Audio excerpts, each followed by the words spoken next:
પંગુમ લંઘયતે ગિરિમ. પંગુમ લંઘયતે ગિરિમ એ અરુણિમાનું રેખાચિત્ર છે. વોલીબોલની રાષ્ટ્રકક્ષાની રમતવીર છે. એના જીવનમાં અચાનક એક કરુણ ઘટના બની પણ વિચલિત થયા વગર એ સતત સંઘર્ષ કરતી રહી. સંઘર્ષ અને દ્રઢ મનોબળને કારણે તે સિદ્ધિના શિખરે પહોંચી. એ જીવનકથા અહીં વર્ણવવામાં આવી છે. બરેલી ડિસ્ટ્રિક્ટ હોસ્પિટલના સ્ટાફમાં દોડધામ મચી ગઈ હતી. અરુણિમા નામની છોકરીના પગનું ઓપરેશન કરવાનું હતું, પરંતુ ચિંતાજનક બાબત એ હતી કે અહીં ન હતી લોહી માટે વ્યવસ્થા કે ન હતી દર્દીને બેહોશ કરવા એનેસ્થેશિયાની સુવિધા. અરુણિમાએ અર્ધભાનાવસ્થામાં આ અંગેની ચર્ચા સાંભળી અને ડૉક્ટરને હિંમતથી કહ્યું, સરજી, મારો પગ કપાયો. હું આખી રાત રેલવે ટ્રેક પર પડી રહી. મેં ભયંકર વેદના સહન કરી. તો હવે તો તમે મારા ભલા માટે મારો પગ કાપશો ને? હું સહન કરી લઈશ. એની અડગતા જોઈને ડૉક્ટર અને નર્સ આભા બની ગયા. તેમની માનવતા જાગી ઉઠી. હોસ્પિટલના ડૉક્ટર અને ફાર્માસિસ્ટે રક્તદાન કર્યું અને એનેસ્થેશિયા વિના અરુણિમાના પગનું ઓપરેશન થયું. ભયંકર વેદનાભરી સ્થિતિમાં તેનો પગ અલગ કરાયો. એ પીડાનું સ્મરણ આજે પણ એના રૂંવાડા ઊભા કરી દે છે.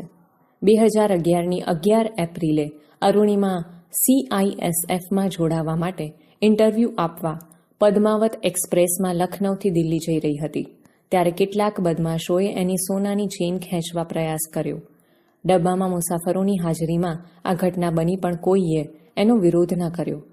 કોઈએ એમને અટકાવ્યા નહીં. વોલીબોલની રાષ્ટ્રકક્ષાની રમતવીર રહેલી અરુણિમાએ સામી લડત આપી. એ ઝઝૂમી, પરંતુ એકલી અને અસહાય હોવાથી બદમાશોએ તેને ટ્રેન બહાર ફેંકી દીધી. એના દુર્ભાગ્યે એ જ વખતે સામેથી બીજી ટ્રેન પસાર થઈ અને એના ઉજ્જવળ ભાવિને કચડતી ગઈ. અરુણિમાનો ડાબો પગ ટ્રેન નીચે કપાયો. લોહી લુહાણ હાલતમાં આખી રાત એ મદદ માટે બૂમ પાડતી રહી, પણ કોઈ એની મદદે આવ્યું નહીં. રાત્રિના અંધકારમાં તે 7 કલાક ટ્રેક પર પડી રહી. ત્યાંથી 49 ટ્રેન પસાર થઈ ગઈ, પણ આ કસોટી કાળમાં એની મદદે કોઈ ફરક્યું નહીં. માત્ર એના કપાયેલા પગના માંસની મેજબાની માણવા ઉંદરો આવ્યા. અરુણિમાનો ડાબો પગ માત્ર ચામડીભેર લટકતો હતો. જમણા પગના હાડકાના ઘણા ટુકડા થઈ ગયા હતા. એની કરોડરજ્જુમાં તિરાડ પડી હતી. તે ચીસો પાડતી, સહન કરતી, રડતી પડી રહી. સવારે તેને બરેલી હોસ્પિટલમાં લઈ જવાઈ અને ત્યાંના તાત્કાલિક ઓપરેશન પછી એને એઇમ્સ દિલ્હીની હોસ્પિટલમાં ખસેડવામાં આવી. ત્યાંની લાંબી સારવાર પછી તેણે થોડી સ્વસ્થતા મેળવી ત્યારે તેણે સમાચાર પત્રોમાં સમાચાર વાંચ્યા કે અરુણિમા પાસે ટિકિટ ન હતી એટલે આત્મહત્યા કરવા માટે કૂદી હતી. એટલે આમ બન્યું. એના પરિવારે તમામ અફવાઓનું ખંડન કર્યું, પણ કોઈએ માન્યું નહીં. સત્ય તો સમયની એરણે જ ઓળખાય છે. હવે એણે પોતાના જીવનની દિશા બદલવાનું નક્કી કર્યું. જહાં ચાહ વહાં રાહ. એ ન્યાયે તેણે હોસ્પિટલની પથારીમાં જ નક્કી કર્યું કે હું પર્વતારોહણ કરીશ. લોકોએ એને પાગલ ગણી, કારણ કે પગ વગરના માટે પર્વતારોહણ અશક્ય ગણાય. અરુણિમામાં દ્રઢ સંકલ્પ શક્તિ હતી, પરંતુ પર્વતારોહણ માટે જરૂરી માર્ગદર્શન અને તાલીમ મેળવવા અને એ માટે આર્થિક સહાય મેળવવી એ બંને કપરા પ્રશ્નો તેની સામે હતા. લોકોએ એને એનો સંકલ્પ પડતો મૂકવા સમજાવી અને કહ્યું, તારો એક પગ કપાઈ ચૂક્યો છે, બીજામાં રોડ છે, કરોડરજ્જુમાં તિરાડો છે. તું સાજી થાય પછી કોઈક નોકરી કરજે. લોકોને એનું અપંગ શરીર દેખાતું હતું, એનો અડગ આત્મવિશ્વાસ નહીં. અરુણિમાનું અંતર આ દુર્ગમ લક્ષ્ય પામવા પ્રતિબદ્ધ થઈ ચૂક્યું હતું. અરુણિમાના પરિવારે એને પ્રેમથી સંભાળી અને એના અડગ મનોબળે એને મજબૂત બનાવી. જિંદગીની મુશ્કેલીઓ અને મૂંઝવણો સાથે તે પથારીમાં પડી રહેવા માંગતી ન હતી. તે 1985માં એવરેસ્ટ સર કરનાર ભારતીય પ્રથમ મહિલા બચેન્દ્રી પાલ પાસે પહોંચી. તેમણે અરુણિમાના નિશ્ચયની અડગતા જોઈ કહ્યું, એવરેસ્ટ જેવા દુર્ગમ પર્વતના આરોહણ વિશે વિચારીને તે અંતરમાં તો એને સર કરી જ લીધો છે. માત્ર હવે જગતને બતાવવા ખાતર ત્યાં જઈ ચડવાનું બાકી છે. બચેન્દ્રી સાથેની મુલાકાતે એનામાં અનેરી હિંમત અને ઉત્સાહ ભરી દીધા, પરંતુ આ ક્ષેત્રમાં અનેક મુશ્કેલીઓ એની વાટ જોતી બેઠી હતી. બચેન્દ્રી પાલ મેડમે એને સમજાવ્યું હતું, અરુણિમા, તારા વિચારથી કે તારા શબ્દોથી તે એવરેસ્ટ સર કરી લીધું છે, પણ તું સાબિત કર કે તું આવા શરીરે એવરેસ્ટ સર કરી શકે છે. અને એ મંડી પડી. પર્વતારોહણની તાલીમ દરમિયાન શરૂઆતમાં પર્વત ચઢવા બધા એક સાથે નીકળતા ત્યારે અરુણિમાને સલાહ મળતી, અરે તું ધીમે ધીમે આવ. તે અકળાતી અને વધુ મહેનત કરતી. 8 મહિના બાદ પરિસ્થિતિ બદલાઈ ગઈ. અરુણિમા હવે સામાન ઉપાડીને સૌની સાથે નીકળતી અને સૌથી પહેલી પહોંચતી. લોકો એને પૂછતા, અરુણિમા કહેતો કે તું ખાય છે શું?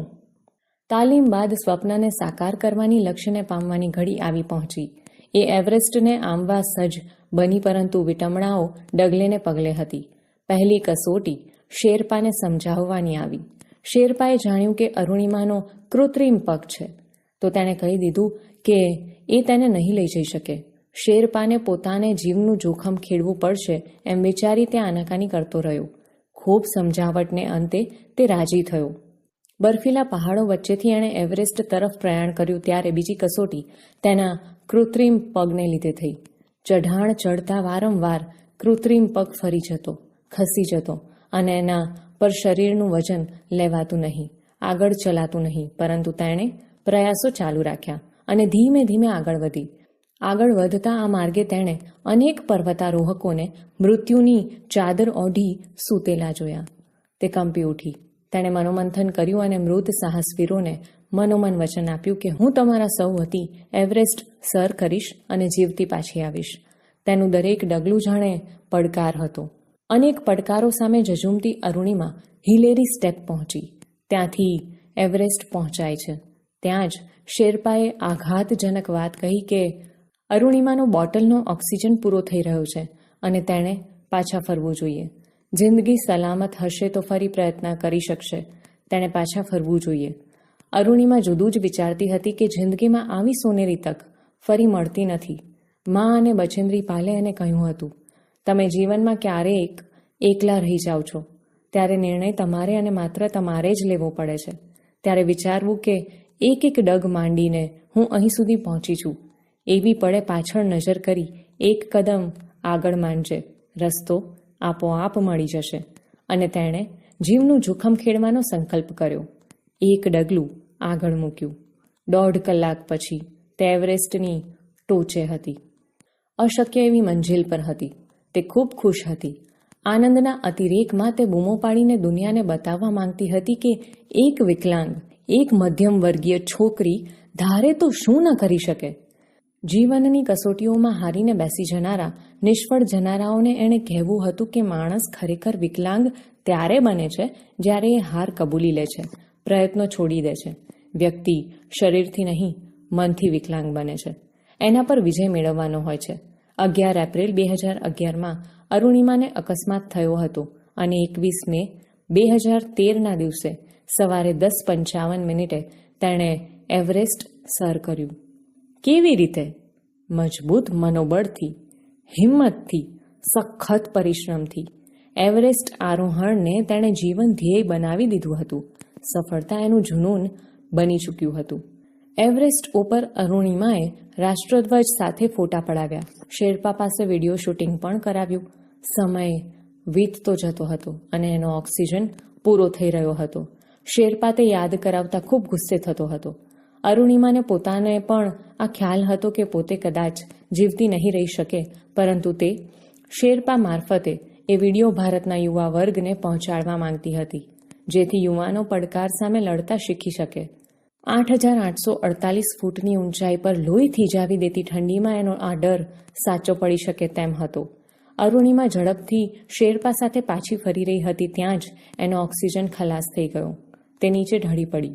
શેરપા એને હિંમત આપતો હતો, ઊભી થવા માટે સમજાવતો હતો, પણ અરુણિમામાં તાકાત જ ન હતી. કહેવત છે ને કે હિંમતે મર્દા તો મદદે ખુદા.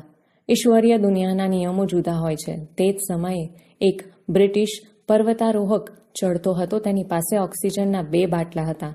તેણે એક બાટલો અરુણિમા તરફ ફેંક્યો અને શેરપા લકી લકીની બૂમો પાડતો તે લઈ આવ્યો અને અરુણિમાને 8,848 ફૂટની ઊંચાઈ પર નવજીવન મળ્યું.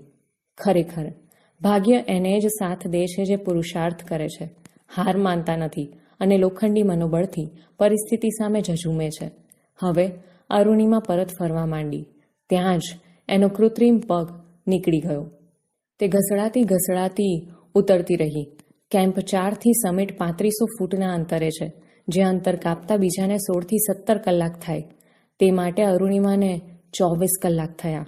એના હાથ થીજી ગયા. હાથમાંથી લોહી નીકળવું શરૂ થયું. છતાં પડતી, ઉઠતી, રડતી, ઝઝૂમતી તે નીચે આવી, જેના હેમખેમ પાછા ફરવાની આશા સૌએ છોડી દીધી હતી. તે અરુણિમાને સલામત જોઈ સૌ સાથીઓ ખુશ થઈ ઉઠ્યા અને સૌએ એને અભિનંદન આપ્યા. માનવીએ નદીઓને નાથી છે અને પર્વતોને વિંધ્યા છે.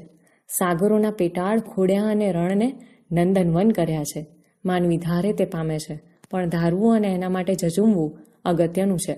અરુણિમાનું જીવન એનું ઉત્તમ ઉદાહરણ છે. અરુણિમાએ એશિયાનું એવરેસ્ટ સર કર્યું, આફ્રિકાનું કિલીમાંજારો અને યુરોપનું એલ્બ્રુસ સર કર્યું છે, પરંતુ હજી એ એના કૃત્રિમ પગ સાથે ચાલી રહી છે. થાકતી નથી, હારતી નથી, નવા શિખરો સર કરી રહી છે. તે ગીતો ગાતી રહે છે. અભી અભી मैंने लांघा है समंदरों को, अभी तो पूरा आसमान बाकी है.